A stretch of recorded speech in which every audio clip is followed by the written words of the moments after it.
Hello friends, I am Kranti from Tiny Giants. I am a mathematics teacher. Now I am going to give a clear clarification of all the chapters present in mathematics which you are going to write in CBSE board examination. So in mathematics for 10th standard there are 15 chapters.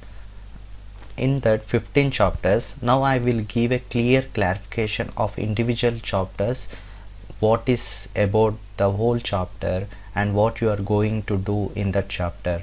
So I did a really good homework, you don't need to do again.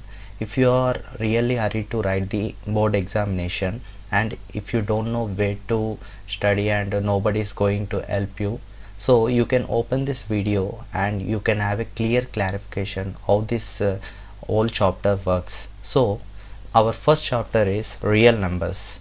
In real numbers, a partial discussion was done in our earlier standards, which your 9th standard, about real numbers.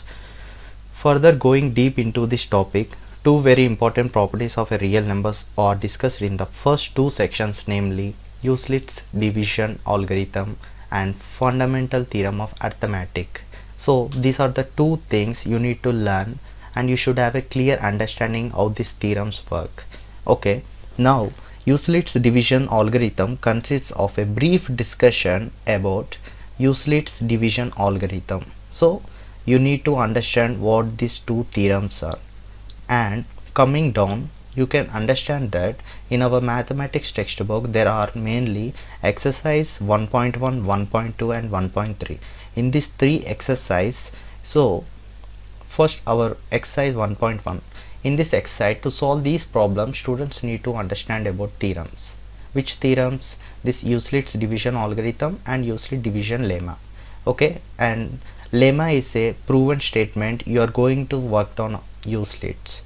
In exercise 1.2, this exercise is based on the topic of revisiting irrational numbers. So irrational numbers, this is a concept you already studied in 9th standard, and now you are going to repeat that whatever you learnt in previous class, and now you are going to apply in this 10th standard. And various theorems are given to make the student understand that how a specific number can be proved irrational.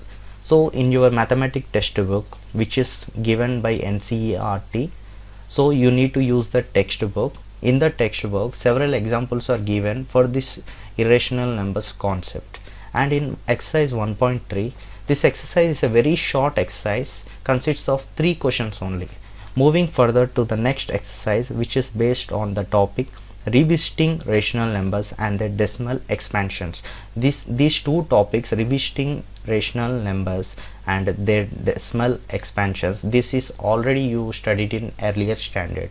And exercise 1.4, in this exercise 3 theorems are required to solve this exercise. So you need to learn 3 theorems, and what are the theorems you are going to learn you can understand in coming days.